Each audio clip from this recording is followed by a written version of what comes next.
Hey, welcome everyone. This is another production stream of my Deep House production, where I've been taking a Deep House track from the original ideation of just some Deep House bass lines all the way through to a complete track. And if you've been coming along with me, this is, I think, the 12th or maybe even like 14th video in this series where we've gotten all the way to a finished production and a track. That being said, I'm doing final touches now where I'm worrying about some of the mastering issues and trying to cure one particular vexing problem. Now, for those of you who are with me today, I'm actually also dual streaming this, so I'm in a Discord with a buddy of mine, so you're going to hear me talking with him, and unfortunately I've just got that as one-sided right now, so if you hear me talking to myself and answering questions and whatnot, that's just me talking to the Discord. So the problem that I'm after is this one. I've mastered up this track, and I got it up to professional levels. And it feels pretty good overall. I like where the mix sits. I like most of what I've got. Now, I did the final mastering all in version 8. Never upgraded to 9, but I really do like 8. It's got some really good tools.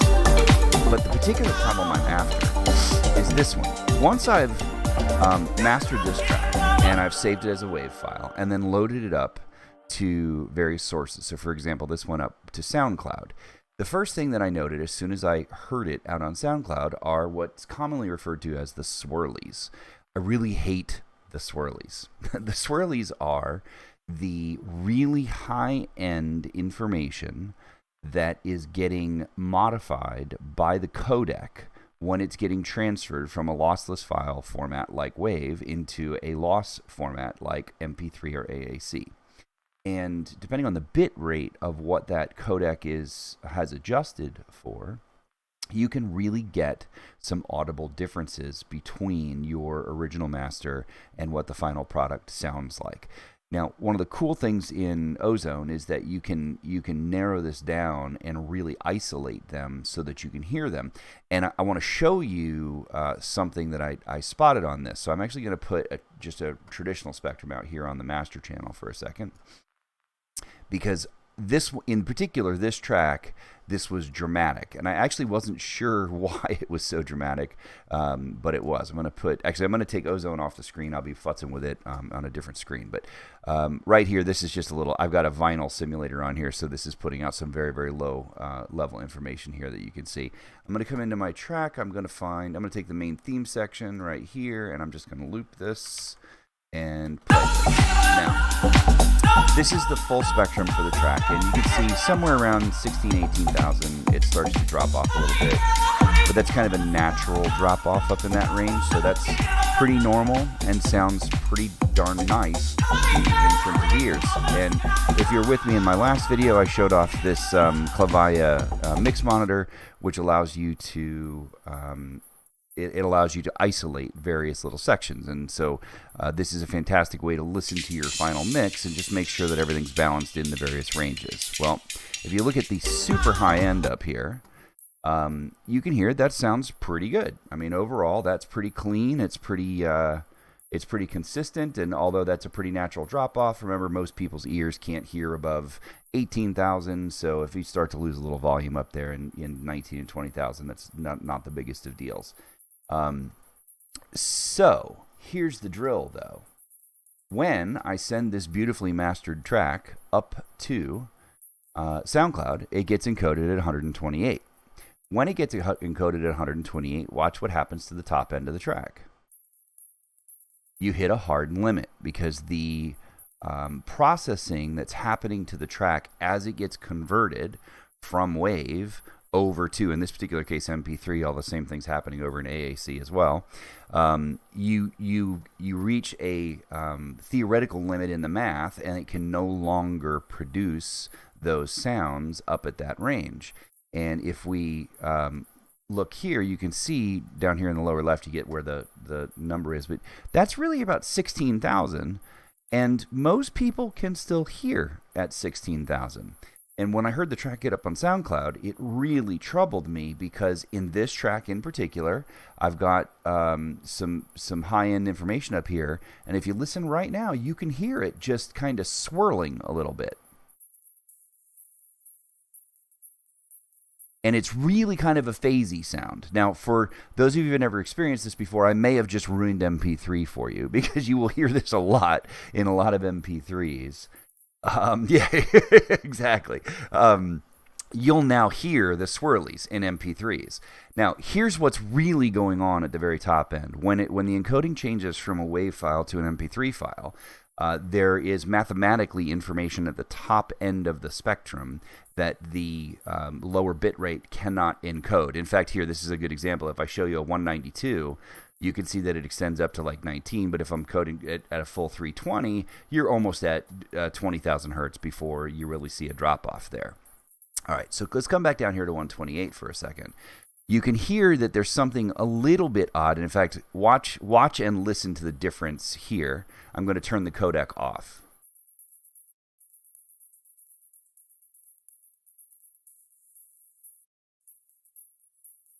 Now you can hear them phasing a little bit against each other, whereas here,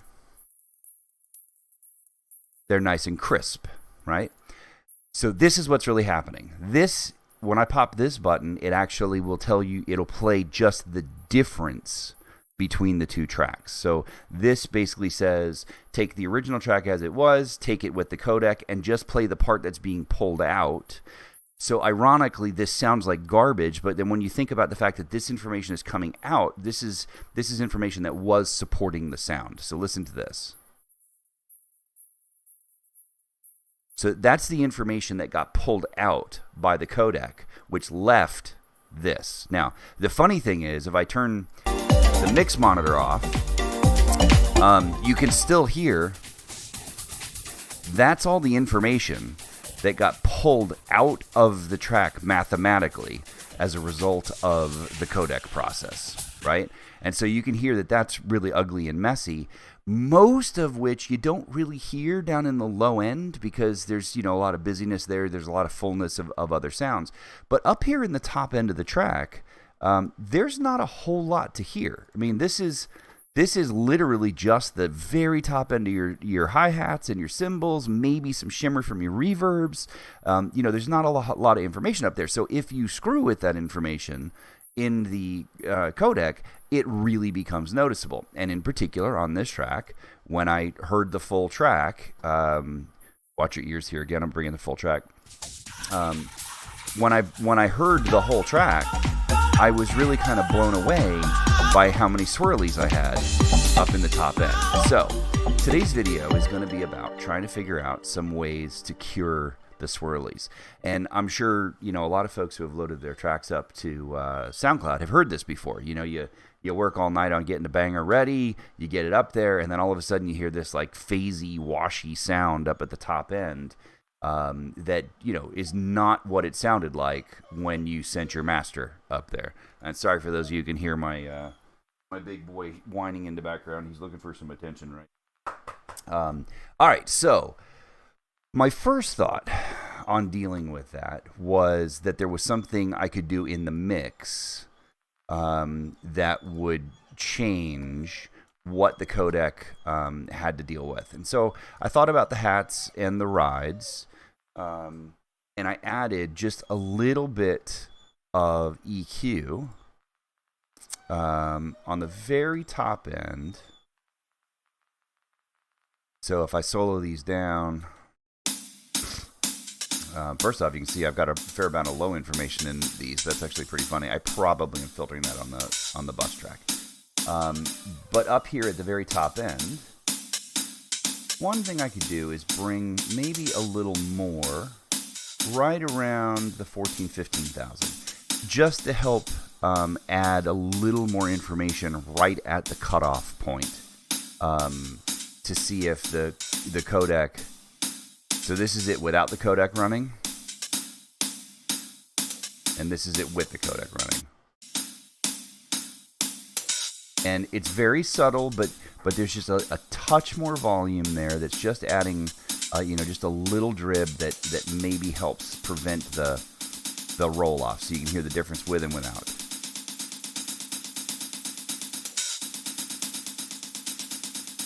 And I hear it just barely in the background, but just enough that maybe I can help nick a couple of those swirlies. The second thing I thought about was actually maybe putting a touch more saturation on this section, because maybe just adding a little bit more fill up in that area would again, I'm trying to drive a little bit more information right into that 14, 15 and a half thousand just before it cuts off, to see if by filling up that spectrum up there a little bit, I get a little bit less of an audible difference when it starts to drop off. So all I did really was just throw a little bit more saturation from the drum bus and from the add a little bit more crunch onto it, again from the drum bus in Ableton. So again, not huge, and I really don't want a noticeable sound difference here, to be honest. I want this to be something that is relatively transparent at the grand scheme of things, because I like the overall sound. I mean, I think this sounds pretty nice,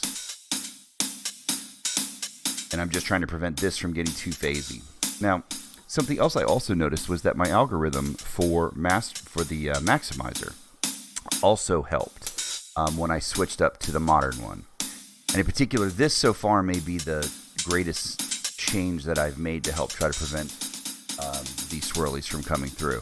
Now I've got it I've got it soloed down, so again I'm going to bring in the full track here. And listen to the difference between algorithm 1 and algorithm 4.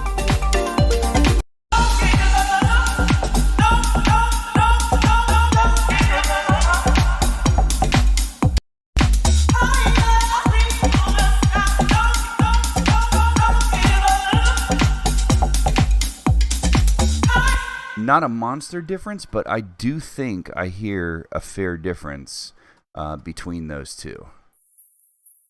Right, so this is what we sound like on 4, and this is the algorithm that I was using when I first started.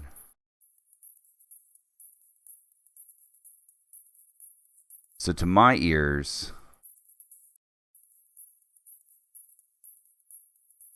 I think using 1 is just a fair bit more phasey sounding than 4. Now, something else I was thinking about was using the transient emphasis, especially since these are, mostly short.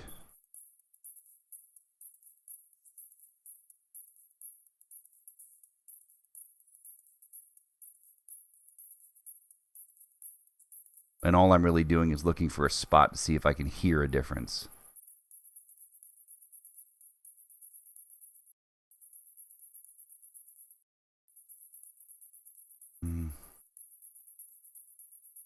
I don't really think I hear much of a difference there.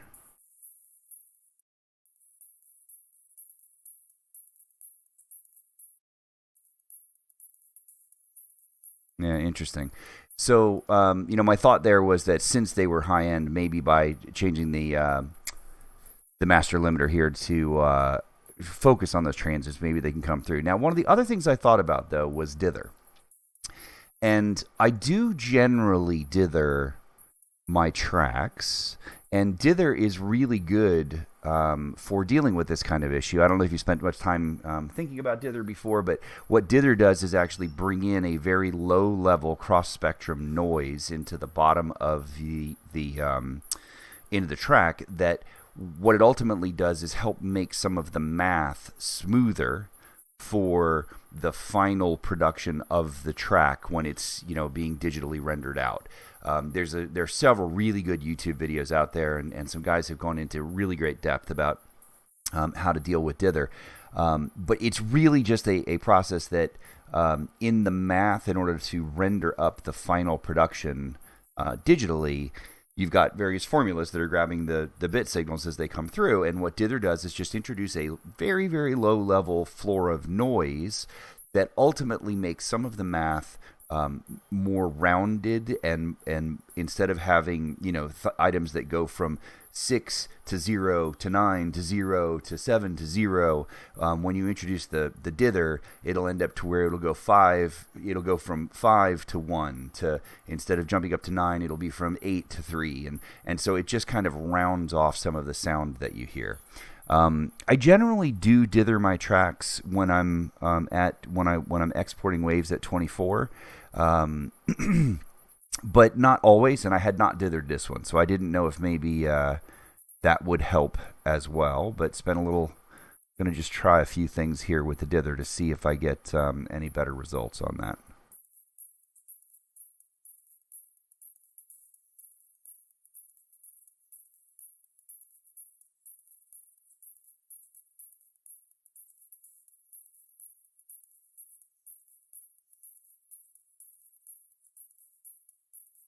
That's interesting. It actually does sound a little bit like it helps when you set it on strong. I feel like I can hear the transient just a touch better.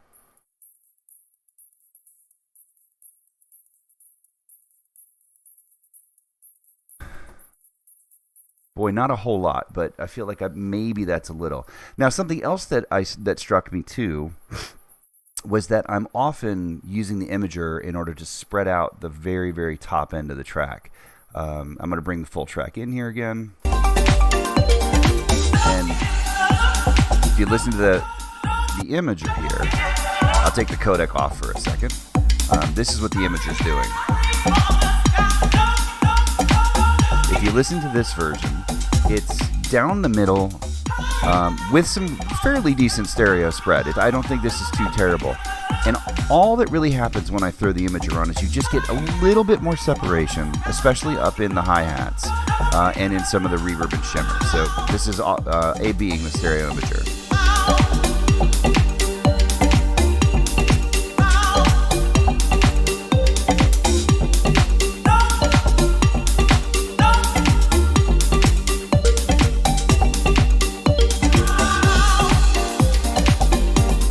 Now, again, that's not the biggest of deals. I didn't use it very heavily here, but it did dawn on me that, you know, one of the areas that I am spreading out a little more than others is the super high end, right? This everything above 10,000 or so.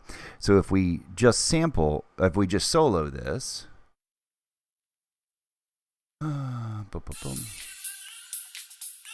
that is in fact the section that's got most of its problems. And ironically, this is some of the most correlated information we have here.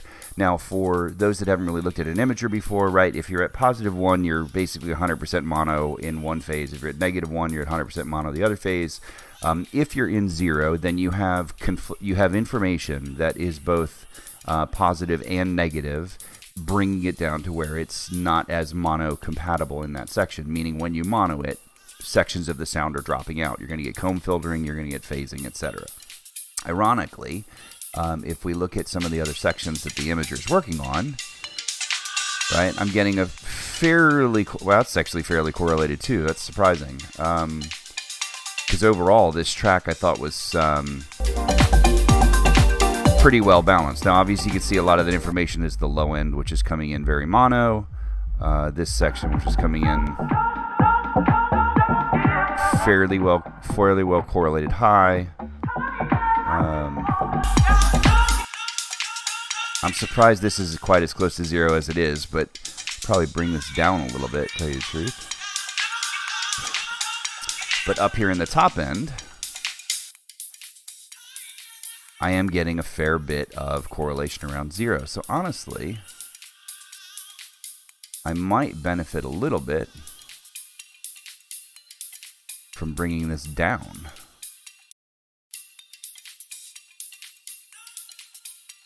Boy, that actually makes that quite noticeable, doesn't it? Listen to how crisp the transients are here versus now. You can hear them swirling all over the place. Yeah.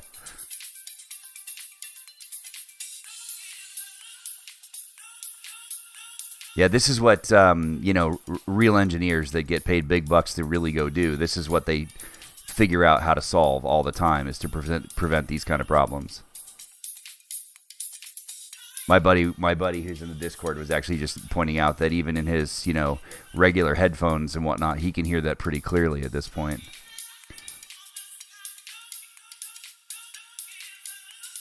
So ironically here, I may get some benefit here from bringing that stereo down in the top end of this track. Maybe getting a little more mono-y up there. So that actually sounded a little bit better to me. Let me bring these back out.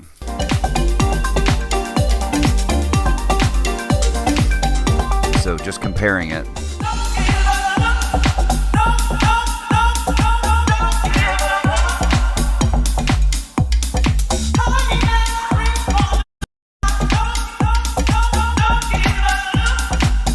That's pretty ironic, actually. Yet, if you see the actual distribution, that is a fairly nice and spread out track. So I think I'm not too worried about that. Let's just A/B this imager.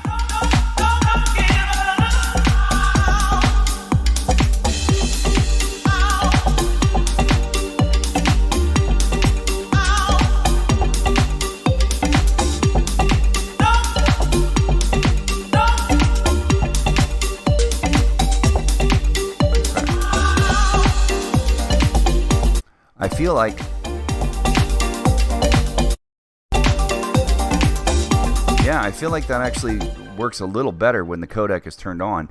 Now, as a general rule, of course, I like it nice and wide when it's in the wave, and I can probably hear the difference between that pretty comfortably. But I don't think I really lose a lot by throwing that imager on this direction. I think that actually sounds still pretty good at the top end. Let me bring this back up.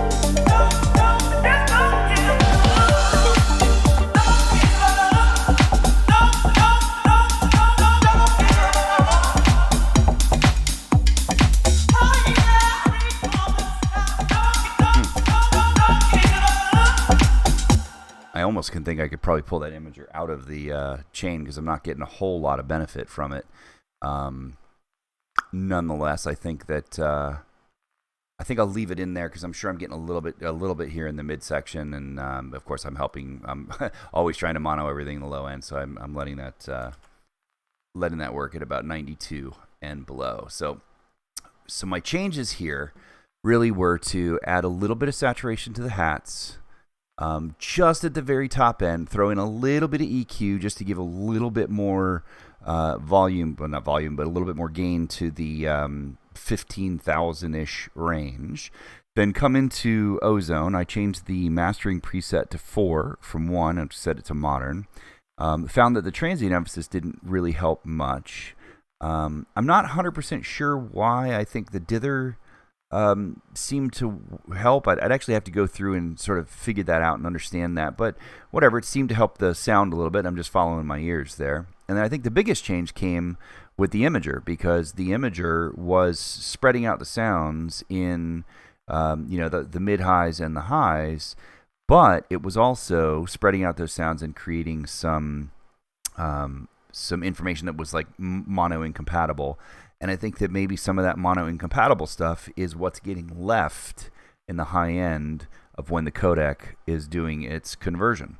So with that, I think I'd love to hear from you, or how do you solve the swirlies? Is there something you do that you've been successful with? Is there something that we should all think about as we get into the final stages of our productions, as we upload them into places that are going to be coding them down into lower bit rates so they can be played out across low internet bandwidth, etc. Is there some way you've seen other people solve that? Love to hear what you think. If you're here with me today, thanks for joining me. If you're catching this afterwards in a view, I appreciate the view, and let me hear from you. Drop me a note in the comments, and I look forward to hearing from you all. Thanks, everyone. Hope you have a great day.